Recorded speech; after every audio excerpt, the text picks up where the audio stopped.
और जोर से नारा लगा। इस नारे में कितनी ताकत है। फिल्म भी बनी है, जाके फिल्म देखिए। और मैं जब एक ओबीसी तबके से आकर के इस तरह के कार्यक्रमों में शामिल होता हूं तो लोग मुझसे कहते हैं कि तुम तो यादव हो, डॉक्टर अंबेडकर से तुम्हारा क्या रिश्ता है। ये कहते हैं हमसे कि तुम यादव हो, तुमको अंबेडकर से क्या मतलब, ये बुद्धिस्ट फटके से क्या मतलब। इस देश के ओबीसी को यह पता ही नहीं है कि अनुच्छेद 15, अनुच्छेद 16 और अनुच्छेद 304 जो संविधान में दर्ज किया गया है उसके पीछे डॉक्टर अंबेडकर की क्या भूमिका है।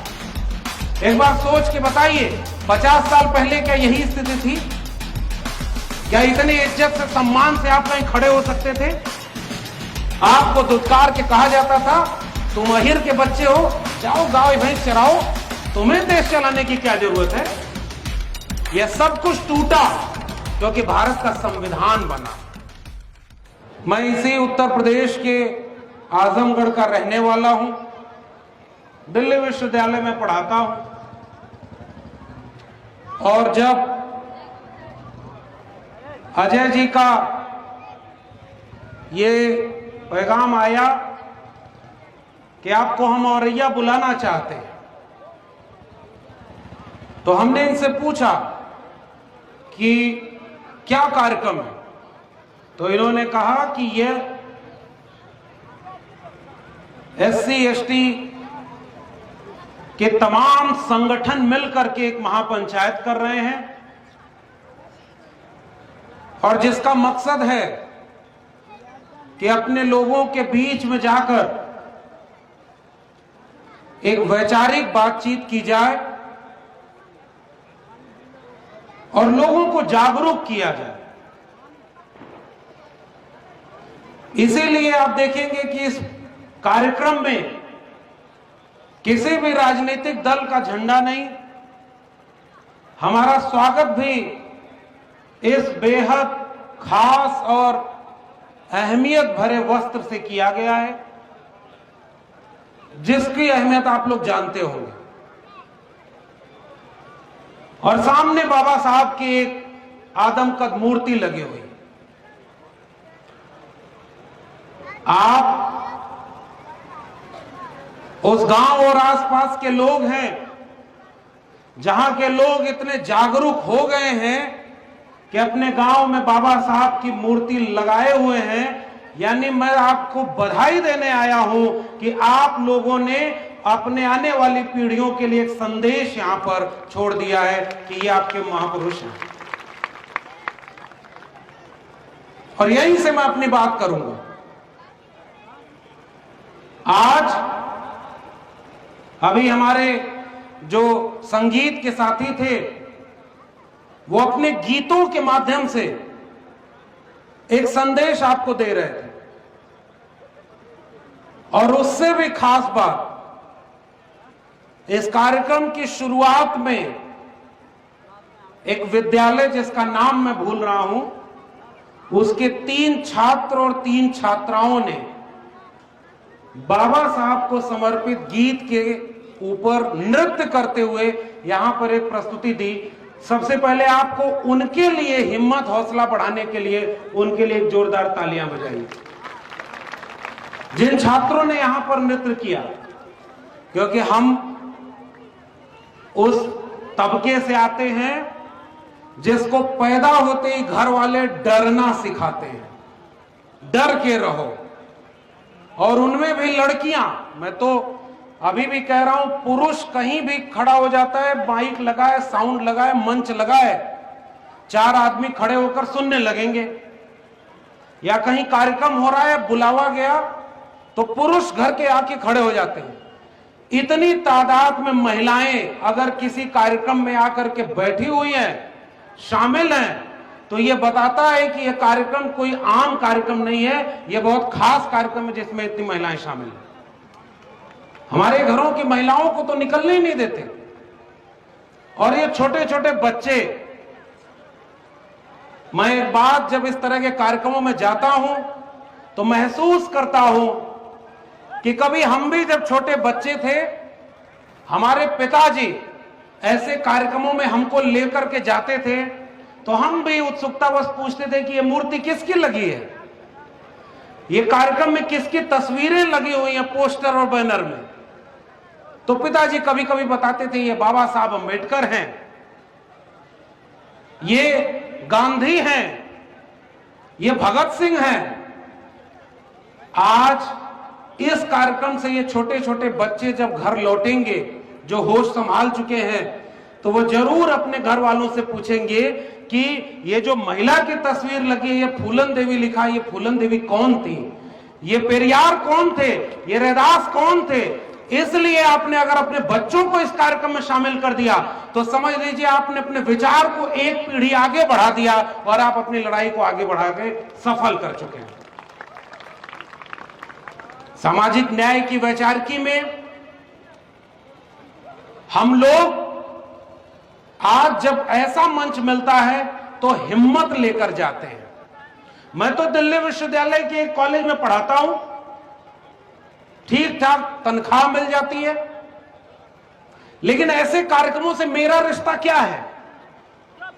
जब भी मुझे इस तरह के कार्यक्रमों में बुलाया जाता है तो मैं इसलिए जाता हूं कि मैं यह बात लोगों के सामने कबूल कर सकूं कि मेरे जैसे अनगिनत लोग जो पिछड़े समाज में पैदा हुए, जो गाय भैंस चराया करते थे, खेती बाड़ी का काम करते थे, उनकी पीढ़ियां गुजर गई खेती बाड़ी करते हुए, उनको कभी इस देश में देश चलाने का मौका नहीं मिला। गाय भैंस चराना छोड़ करके विश्वविद्यालय में पढ़ने गए और धीरे धीरे आगे बढ़े तो बार बार लगता था कि घर वालों की वजह से आज मैं यहां हूं। लेकिन जब मैंने फूले, अंबेडकर, पेरियार को पढ़ा, बाबा साहब के संविधान को पढ़ा, तो इस बात को महसूस किया कि मैं आज भी या मेरे जैसे लाखों लोग आज भी गाय भैंस चराते, खेती बाड़ी का काम करते, मजदूरी करते, उनके घर वाले चाहते तो भी वो विश्वविद्यालय में नहीं जा पाते। अगर हम जा पाए तो उसकी दो वजह हैं, एक बाबा साहब का संविधान और दूसरा मंडल कमीशन की रिपोर्ट।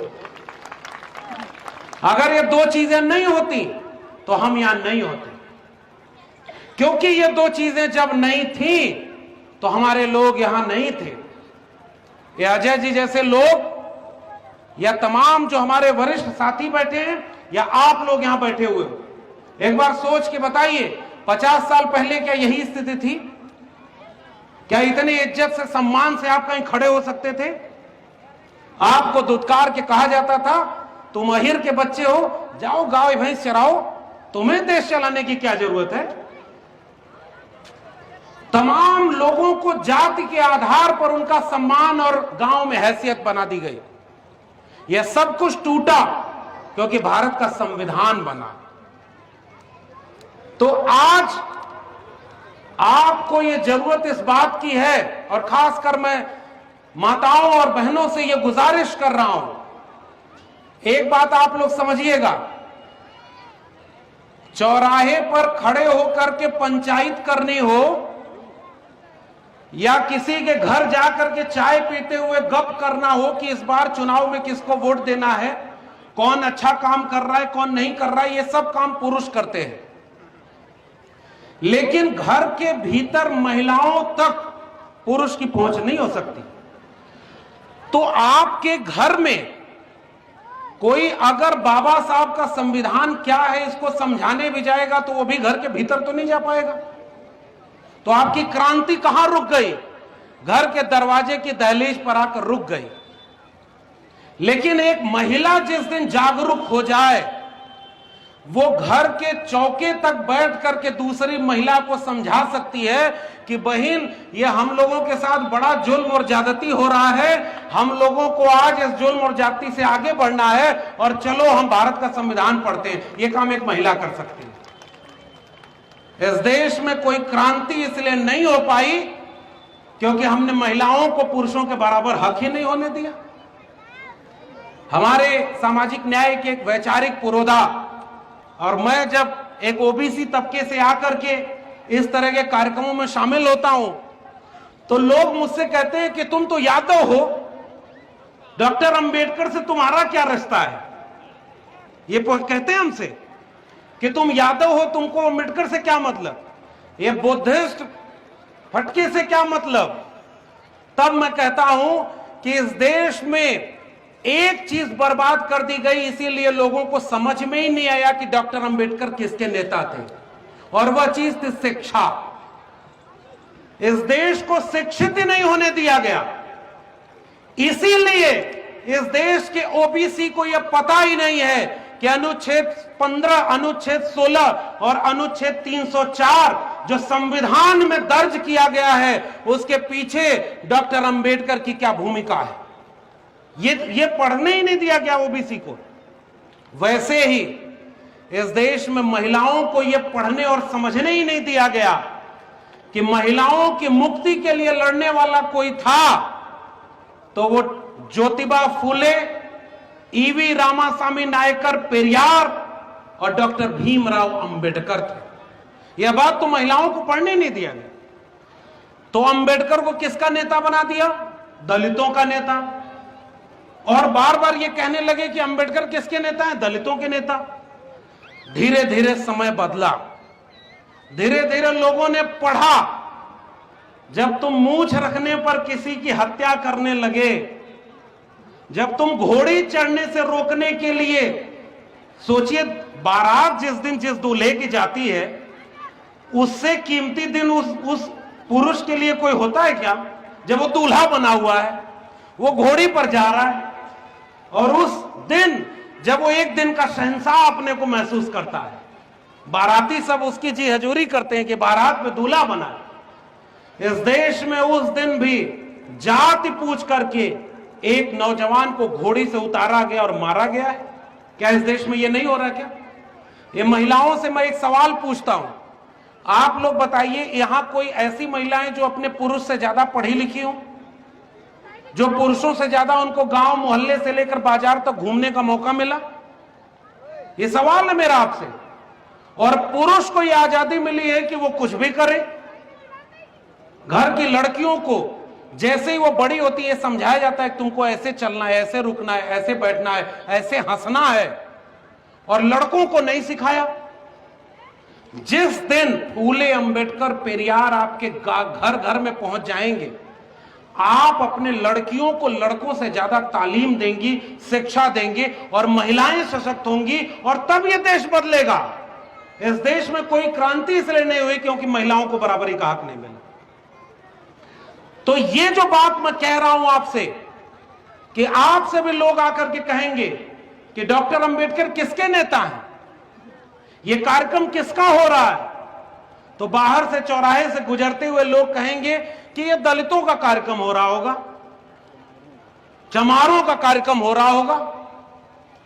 मैं आज इस मंच पर खड़ा होकर के यह बात बोलने के लिए आया हूं कि यह केवल दलितों और चमारों का कार्यक्रम नहीं है। यह कार्यक्रम इस देश के हर एक वंचित, शोषित, दलित, पीड़ित, मूल निवासी का कार्यक्रम है। जो वंचित है, शोषित है, यह उसका कार्यक्रम है। यह बात अपने मोहल्ले में जाकर कहिएगा। और अब हिम्मत से काम लेने की जरूरत है। और किस बात की जरूरत है? कि किसी भी तरह के पाखंड से बचिए और अपने बच्चों को शिक्षा दीजिए। पहला फार्मूला, मैं कोई भाषण देने नहीं आया हूं भाई, नहीं तो आपको भी लगेगा कि पढ़ लिख लिए, दिल्ली में प्रोफेसर हैं तो आकर यहां हम लोग को लेक्चर दे रहे। अरे आप तो हमसे ज्यादा जागरूक लोग हैं, हमारे बड़े बूढ़े बुजुर्ग हैं, तमाम अनुभव है लोगों के पास। मैं आपको कोई भाषण देने नहीं आया, बस आपसे अपील करने आया हूं। पहली अपील, अपने घर में एक रोटी कम बने चलेगा। आपके घर में अगर चूना की पुताई नहीं हुई है तो रोक दीजिएगा। आपके घर में 2 जोड़ी कपड़ा की बजाय 1 कपड़े में काम चला लीजिएगा। लेकिन अगर अपने घर के लड़के और लड़कियों को पढ़ने के लिए स्कूल जरूर भेजिएगा। ये आप भरोसा दिलाएं। आप बताइए ये बात करेंगे कि नहीं करेंगे? आप लोग महिलाएं बताएं, आप लोग ये गलत बात है क्या? शिक्षा आपके बच्चों को नहीं मिलनी चाहिए? शिक्षा मिलनी चाहिए कि नहीं? अब शिक्षा मिलनी चाहिए तो होना क्या चाहिए भाई? जब तक बच्चे छोटे हैं तो स्कूल घर के नजदीक होना चाहिए। लड़कियां बड़ी हो गई तो बहुत दूर पढ़ने जाएंगी तो मुश्किल होती, चिंता होती घर वालों को। इसका मतलब कि आप पहचानिए उन लोगों को जो शिक्षा के लिए लड़ते हैं। आप लोगों में से कितने लोग ऐसे हैं जो सावित्रीबाई फूले को जानते हैं? हाथ उठाइए जरा। आप लोगों में से कितने लोग सावित्रीबाई फूले को जानते हैं? कितने लोग फातिमा शेख को जानते हैं? यह जागरूक लोगों का समूह है। और जो लोग ज्योतिबा फूले के साथ सावित्रीबाई फूले को जानते हैं, वो जानते हैं कि उनके लिए शिक्षा की देवी कोई है तो वो सावित्रीबाई फूले हैं, जिन्होंने लड़कियों के लिए पहला स्कूल खोला। और आपको जान के आश्चर्य होगा कि जब पहला स्कूल खोला तो उनका विरोध होता था कि लड़कियां पढ़ लिख के क्या करेंगी। आज भी घरों में, आपके घरों में ये बातचीत होती होगी कि लड़की हाई स्कूल कर ली, इंटर कर ली, बीए कर ली, अब उसकी शादी करा दो। ये जितनी लड़कियां यहां आई हैं, मैं उन सब से भी एक अपील करके जा रहा हूं, अगर तुम्हारे घर में तुम्हारे माँ बाप कहें कि अब बीए हो गया, हाई स्कूल हो गया, इंटर हो गया, शादी कर दो, तो सावित्रीबाई फूले, फातिमा शेख की फोटो सामने रख करके लड़ जाना कि पहले हमें पढ़ाओ, जब हम अपने पैर पर खड़े हो जाएंगे तब शादी करेंगे। ये आपकी जरूरत है।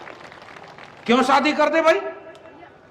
क्योंकि आज जरूरत इस बात की है कि अगर एक लड़की पढ़कर दूसरे घर में जाएगी तो पीढ़ियां बदल देगी, और जब पीढ़ियां बदल जाती हैं तो उन्हें कोई मानसिक गुलाम नहीं बनाएगा।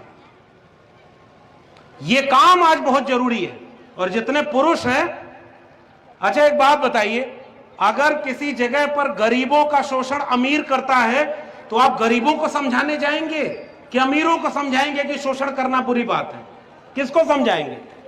जोर से बोलिए, किसको समझाएंगे? अमीरों को समझाएंगे। वैसे ही जिस जगह पर महिलाओं को हमेशा दबा के रखा गया, तो ज्यादा समझाने की जरूरत किसको है? महिला को कि पुरुष को? महिला को। क्यों? महिला को तो पहले से ही आपने दबा के रखा। समझाने की जरूरत किसको है? पुरुष को, जिसके दिमाग में बीमारी है। ज्योतिबा फूले अगर अपनी पत्नी सावित्रीबाई फूले को पढ़ने के लिए, स्कूल पढ़ाने के लिए नहीं भेजते तो क्या वो शिक्षा की क्रांति हो पाती? क्या आप जितने लोग हैं यहां, तो जागरूक लोग, मैं फिर से कह रहा हूं, आप जिस भी जगह जाते हैं अपने घर की महिलाओं को साथ लेकर जाइए और ये बात अपने घर की दीवारों पर जाकर लिख दीजिए कि अगर शिक्षा नहीं मिली तो आपके बच्चों का भविष्य बर्बाद होना तय है। यह बात नोट कर लीजिएगा। ये जो मूर्ति बनी है बाबा साहब की, उनके हाथ में किसी धर्म की किताब है क्या? कोई किताब है क्या उनके हाथ में? धर्म की किताब है क्या? उनके हाथ में कौन सी किताब है? जोर से बोलिए, कौन सी किताब है? भारत का संविधान क्या है? एक लाइन में अगर पूछा जाए भारत का संविधान क्या है, जिससे भारत चलता है, जिससे भारत आगे बढ़ रहा है, वही ना है, वो एक किताब है। तो भारत का संविधान इनके हाथ में क्यों है? एक बार जोर से बताइए। बाबा साहब के हाथ में भारत का संविधान क्यों है? क्योंकि बाबा साहब उस ड्राफ्टिंग कमेटी के चेयरमैन थे। बाबा साहब ने लिखा है भारत का संविधान। ये बात पता है ना आप लोगों को? अगर बाबा साहब पढ़े लिखे ना होते तो क्या उनको भारत का संविधान लिखने का मौका मिलता? क्या विदेश में जाकर बाबा साहब अगर पढ़ाई नहीं किए होते तो क्या उनको भारत में संविधान लिखने का मौका मिलता? क्या अरे विदेश में पढ़ करके लौटे तो रहने को घर नहीं दे रहे थे, वो भारत का संविधान लिखने के लिए मौका देते क्या? लेकिन मजबूरी उस समय की ये थी कि जिस दौर में भारत का संविधान लिखा जाना था, बाबा साहब से ज्यादा पढ़ा लिखा व्यक्ति दूसरा कोई भारत में था ही नहीं, इसलिए बाबा साहब को संविधान लिखने के लिए कहा गया। जितनी डिग्रियां थी, जितनी काबिलियत थी, वो इनमें थी, इसलिए भारत का संविधान लिखे। तो अगर बाबा साहब नहीं पढ़े लिखे होते तो क्या यह संभव होता? क्या आप अपने गांव में बाबा साहब की तस्वीर लगा पाते? क्या उनके गुजरने के सालों बाद भी आप अपने मोहल्ले में जय भीम बोल करके किसी भी अन्याय के खिलाफ लड़ने जब खड़े होते हैं तो आपके अंदर हिम्मत किसकी मिलती है? बाबा साहब की। अगर शिक्षा न होती, अगर लिखे पढ़े न होते तो क्या आप उनकी मूर्ति बनाते? क्या ये मूर्ति क्या पूजा करने के लिए आपने बनाई है? आप एक बार जोर से बताइए, ये मूर्ति पूजा करने के लिए बनाई? नहीं। ये मूर्ति क्यों बनाई है? क्योंकि अपने लोगों को आत्मविश्वास दें कि तुम्हारे बीच में जिसे मनुष्य ही नहीं समझा गया, उसने इस मुल्क का मुस्तकबिल लिख दिया है। इसलिए वंचितों, शोषितों, कमेरा जाति के लोगों, अपने बेटे बेटियों को पढ़ाओ ताकि एक बाबा साहब के सपनों के दिखाए भारत में अनगिनत उनके शिष्य पैदा हों और इस देश को वैसा बना दें जैसा फूले, अंबेडकर और पेरियार चाहते थे। इसलिए ये मूर्ति यहां लगाई गई है। मेरे पास कितना समय बचा है? बोलते रहिए आप। अच्छा, ये बात पहली, इसलिए मैं पहली बात क्या कह के जा रहा हूं? शिक्षा। अगर शिक्षा देने के लिए एक जोड़ी चप्पल कम खरीदनी पड़े तो खरीदिएगा, एक जोड़ी कपड़ा कम लेना पड़े तो लीजिएगा, घर में एक रोटी कम बनाना पड़े तो बनाइएगा, लेकिन अपने बेटे बेटियों को शिक्षा जरूर दीजिएगा। वरना जो शिक्षा विहीन पीढ़ी है उसे अचानक कोई आएगा और गुलाम बनाकर लेकर चला जाएगा। फिर कोई कहाएगा अब आपका बच्चा पढ़ा लिखा तो है नहीं, तो कभी देवी देवता के नाम पर, किसी पाखंड के नाम पर उसको मूर्ख बनाएगा। तो धर्म क्या करता है? डराता है। शिक्षा क्या करती है? मुक्ति देती है। शिक्षा क्या देती है? मुक्ति देती है। कितने लोग ऐसे हैं जो ये मानते हैं कि मुक्ति का द्वार अगर कोई है तो शिक्षा है? हाथ उठाइए, बताइए। तो शिक्षा अगर मुक्ति का द्वार है तो कैसी शिक्षा? क्या वो ऐसी शिक्षा की जेब में पैसा कितना इससे तय हो कि एडमिशन कहां होगा? बाबा साहब, ज्योतिबा फूले, पेरियार साहब कौन सी शिक्षा चाहते थे? वह शिक्षा जिसमें आपकी जेब में कितना पैसा है इससे तय न होना पड़े कि आपको शिक्षा मिलेगी कि नहीं। बाबा साहब और ज्योतिबा फूले, सावित्रीबाई फूले, वो लोग स्कूल खोलने गए। अब एक किस्सा सुनाता हूं, इसे ध्यान सुनिएगा, 2-3 बातें बताऊंगा। जब ज्योतिबा फूले और सावित्रीबाई फूले स्कूल में पढ़ाना शुरू कर दिए तो जब घर लौट कर गए तो देखते हैं कि उनके पिता को कुछ लोग जाकर के भड़का रहे हैं कि ये तुम्हारे बेटा और बहू ये तो अनर्थ कर रहे हैं, ये तो पाप कर रहे हैं। तो उन्होंने पूछा क्या पाप कर रहे हैं? तो उन्होंने कहा ये तो लड़कियों को पढ़ा रहे हैं, ये छोटे छोटे अछूत बच्चों को पढ़ा रहे हैं, ये तो धर्म भ्रष्ट कर देंगे, ये तो सब बर्बाद हो जाएगा। तो पिताजी नाराज हो गए।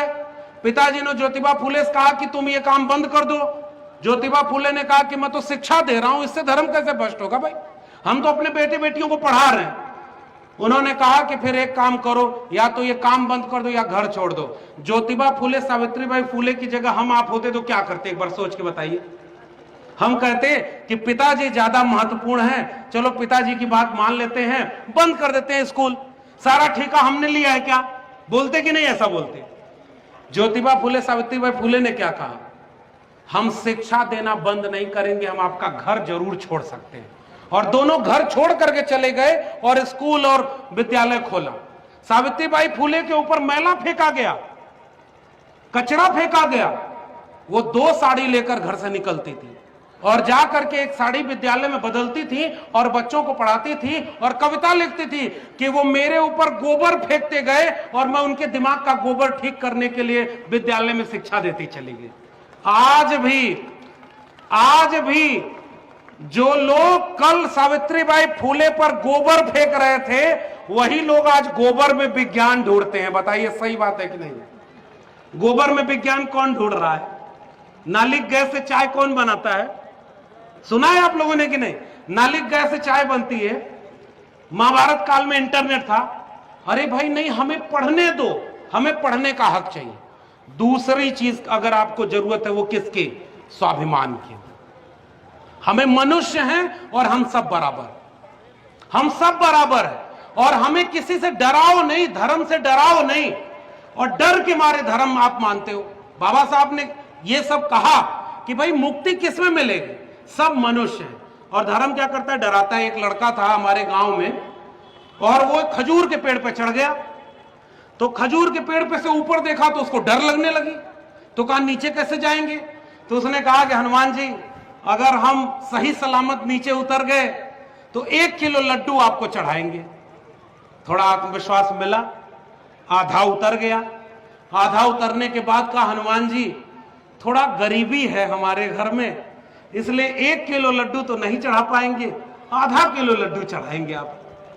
थोड़ा और हिम्मत मिली, थोड़ा और नीचे उतर गया। तो उसके बाद कह रहा है कि आजकल तनख्वाह मिली नहीं है, नौकरी छूट गई है कोरोना के कारण, बिजनेस चल नहीं रहा, तो 250 ग्राम पाव भर लड्डू चढ़ाएंगे, आप उतने में ही खुश हो जाइएगा। और ऐसा करते करते वो जब आदमी नीचे जमीन पर उतरा तो कान पकड़ करके उठक बैठक करता है कि हनुमान जी आप तो भगवान हैं, आज से न पेड़ पर चढ़ूंगा और न लड्डू चढ़ाऊंगा। तो ये जो काम है ये कैसे बनता है, मुक्ति कैसे मिलेगी? शिक्षा से। एक आदमी बहुत परेशान था, पंडित जी आए और उन्होंने कहा कि तुम्हारा शनि ग्रह ठीक नहीं है, तो हम हवन करा दो, कितना पैसा लगेगा? तो बोला 1 लाख रुपया। तो कहा इतना पैसा तो नहीं है हमारे पास। तो कहा अच्छा 50,000 वाली हवन करा दो, उसमें मुक्ति मिल जाएगी। तो कहा 50,000 भी नहीं है। तो कहा 1,000 रुपया वाली करा दें। तो कहा नहीं हो पाएगा। तो कहा अच्छा कुछ दक्षिणा दे दो, हम तुम्हारी मुक्ति कर देंगे। उसने कहा 1 भी रुपया नहीं है। तो पंडित जी खड़े हुए और उन्होंने कहा कि जब तेरी जेब में 1 रुपया नहीं है तो जा बच्चा, शनि तेरा कुछ भी नहीं बिगाड़ सकता। ये किसी के खिलाफ है बात क्या? ये किसी के खिलाफ नहीं है। अरे भाई आपकी जेब में पैसा है तो आपके ऊपर सारा कुछ दुख दर्द है, आपकी जेब में पैसा नहीं है तो क्या कोई बिगाड़ पाएगा क्या? हाँ, फिर ये होगा कि आपको शिक्षा नहीं मिलेगी, आपको रोजगार नहीं मिलेगा, आपके घर में चूल्हा नहीं जलेगा, आपके घर में रोटी नहीं पकेगी। और यह बात सबको समझने की जरूरत है। एक आदमी 4 आदमी को समझाए। और क्या समझाना है कि हम लोग, हमारे पुरखे इस देश को बनाने वाले लोग। बाबा साहब क्या कहते थे कि ये जितने वंचित शोषित जमात के लोग हैं वो लोग एकजुट हो जाएं। तो ये आखिरी बात मैं कह करके आपके बीच से जा रहा हूं कि एकजुट किसे होना है? एकजुट उसे होना है जो मनुष्य को मनुष्य समझता है, जो इंसान को इंसान समझता है, जो जाति नहीं देखता, जो पैसा नहीं देखता। तो हमारे यहां क्या नारा क्या लगा? हमारे यहां नारा लगा, जिसमें समता की चाह नहीं वह बढ़िया इंसान नहीं, समता बिना समाज नहीं, बिन समाज जनराज नहीं, ब्राह्मणवाद की क्या पहचान, गिटपिट बोले करे न काम, मानववाद की क्या पहचान, ब्राह्मण भंगी एक समान। ये नारा लगा था ना। और उसी नारे में जोड़ा गया कि जो जमीन को जोते बोए वो जमीन का मालिक होए, राष्ट्रपति हो या चपरासी की संतान, सबको शिक्षा एक समान, सबको शिक्षा सबको काम, वरना होगी नींद हराम। और इसी नारे को आगे बढ़ाया मान्यवर कांसीराम ने कि मंडल कमीशन लागू करो वरना कुर्सी खाली करो। 100 में 90 शोषित हैं, शोषितों ने ललकारा है, धन धरती और राजपाट में 90 भाग हमारा है। 10 का शासन 90 पर नहीं चलेगा, नहीं चलेगा। 10 का शासन 90 पर नहीं चलेगा, नहीं चलेगा। यह नारा था। डॉक्टर लोहिया ने तो इस नारे को कहा था कि संत सोपान ने बांधी गांठ, पिछड़ा पावे 100 में 60। तो बाबू जगदेव प्रसाद ने उस 60 को जोड़ करके क्या कहा? 90। तो आज जरूरत किस बात की है? आज किस बात की जरूरत है? पहली जरूरत इस बात की है कि इस देश को इसका पाठ पढ़ा दीजिए कि जाति के नाम पर कोई बड़ा और जाति के नाम पर कोई छोटा नहीं होता। हम लोग जाति के विनाश के लिए लड़ने वाले लोग हैं। जो लोग जाति के नाम पर सदियों से मलाई खाए हैं वो हमारे हक को लूटते हैं और ओबीसी को आके कहते हैं तुम गर्व से कहो हिंदू हो। अच्छा एक बात बताइए, अगर ओबीसी हिंदू है, जैसे मैं ओबीसी हूं, मैं तो यादव जाति से आता हूं ना, यादवों को कहा गया कि तुम तो हिंदू हो, तो मेरे एक सवाल का जवाब दीजिए, अगर यादव हिंदू थे तो इस देश में 8-10 प्रधानमंत्री यादव होने चाहिए थे कि नहीं होने चाहिए थे? राष्ट्रपति यादव होना चाहिए था कि नहीं होना चाहिए? प्रोफेसर, वकील, जज, ब्यूरोक्रेट, व्यापारी, ये सब यादव होने चाहिए थे कि नहीं होने चाहिए? जब हम हिंदू हैं तो देश के केंद्रीय विश्वविद्यालयों में 2019 तक 0 प्रोफेसर ओबीसी के क्यों है भाई? तो ओबीसी को हिंदू कब बनाया गया? जब मुसलमानों को दुश्मन बना के लड़वाना हुआ, जब मस्जिद गिरानी हुई, जब मंदिर के लिए लड़ना हुआ, तब कह दिया कि ओबीसी कौन है? हिंदू है।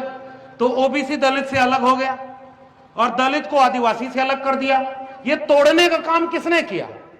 हमारी विचारधारा के लोग। मैं फिर से कह रहा हूं, आप इन तस्वीरों को अपने मोबाइल कैमरे में खींच कर जाइएगा और अपने बच्चों को बताइएगा कि ये जितने महापुरुषों की फोटो लगी है ना, इसमें से कोई भी नफरत की बात करने वाला नहीं।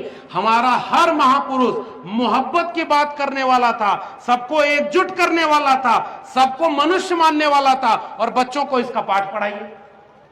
आपकी टीवी पर रामायण आता है ना, बाबा भीम का जीवन चरित्र क्यों नहीं आता है?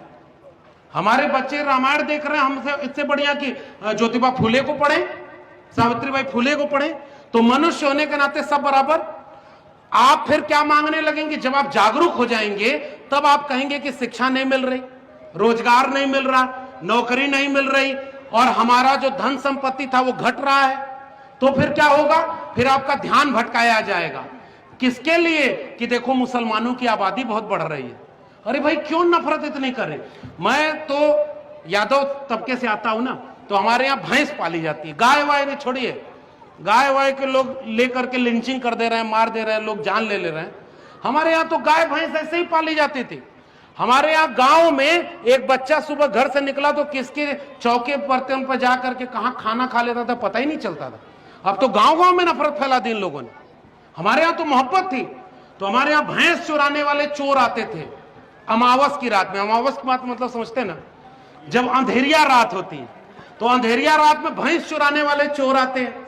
और हमारे यहाँ गांव में, आप लोग भी गांव के जानते ही होंगे, जानवरों के गले में एक घंटा पहनाया जाता है। घंटा या घंटी पहनाया जाता है।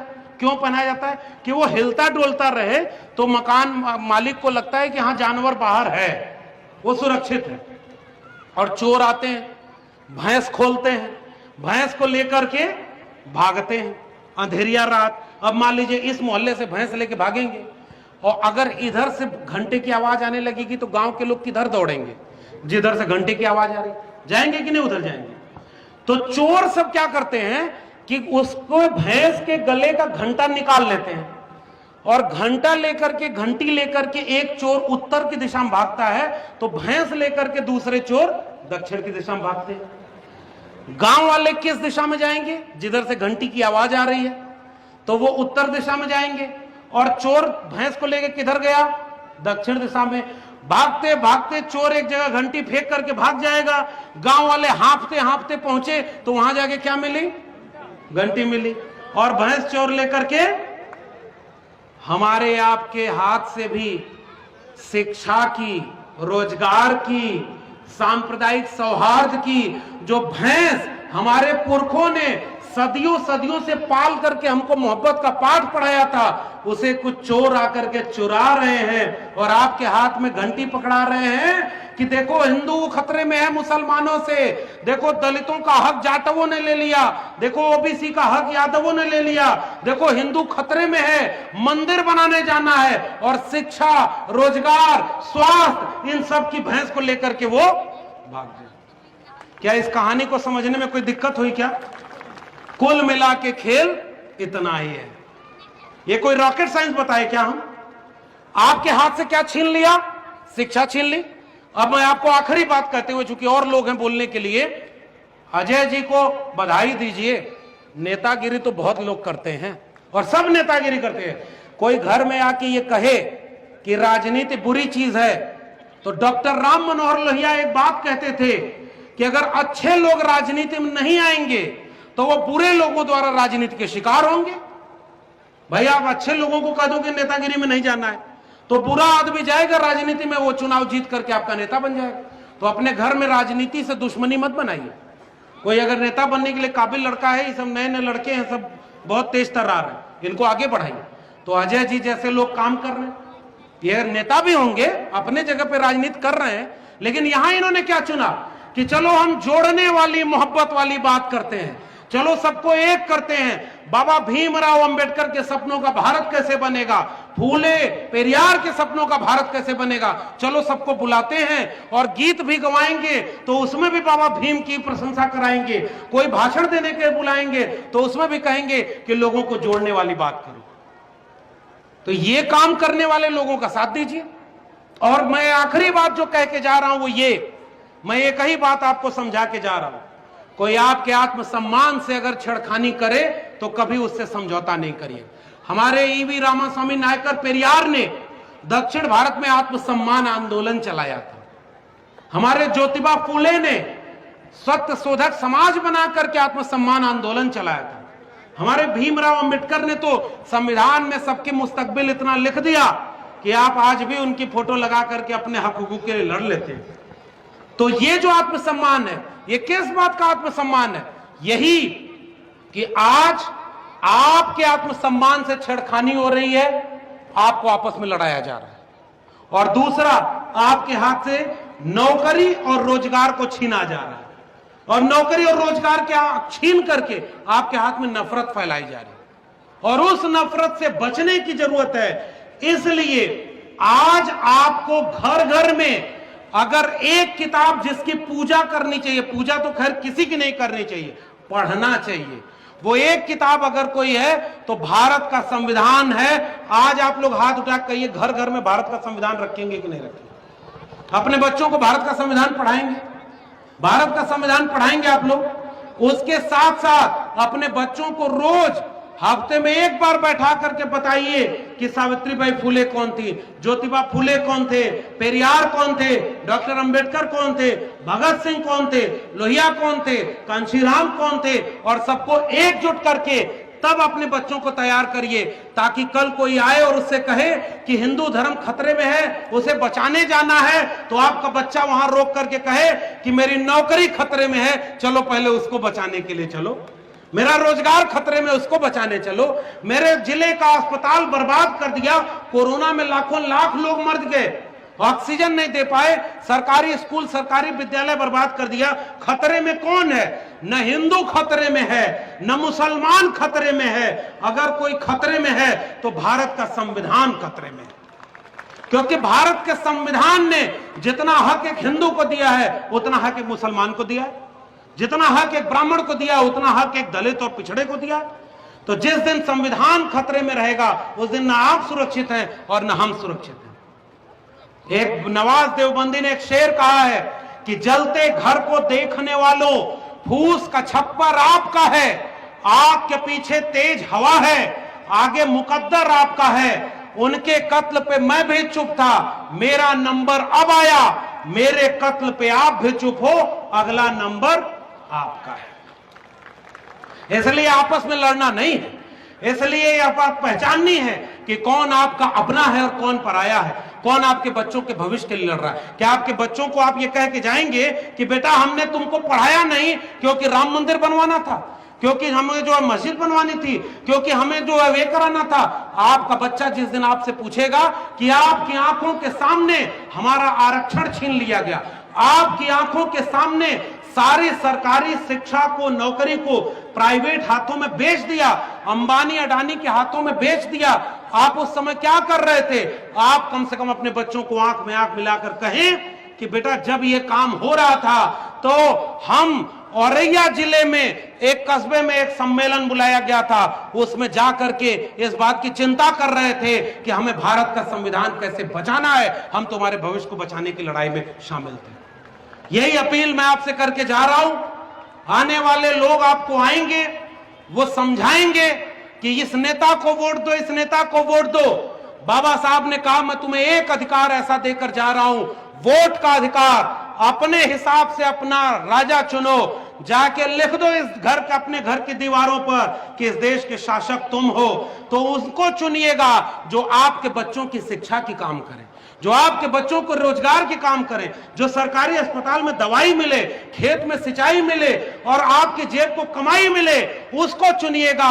और बाबा साहब के संविधान को, मंडल कमीशन को, जाति जनगणना को जो कराए उसको चुनिएगा। और जाते जाते जाति के विनाश के लिए जरूरी है कि जितने वंचित शोषित लोग हैं, चौधरी छोटू राम कहा करते थे, अय इस देश के कमेरा जाति के लोगों, अय वंचितों शोषितों, अय कमेरा लोगों, अगर तुमने एक बात सुन ली, अपना दुश्मन पहचान लिया और बोलना सीख लिया, तो तुम्हारी आने वाली पीढ़ियों को कोई बर्बाद नहीं कर पाएगा।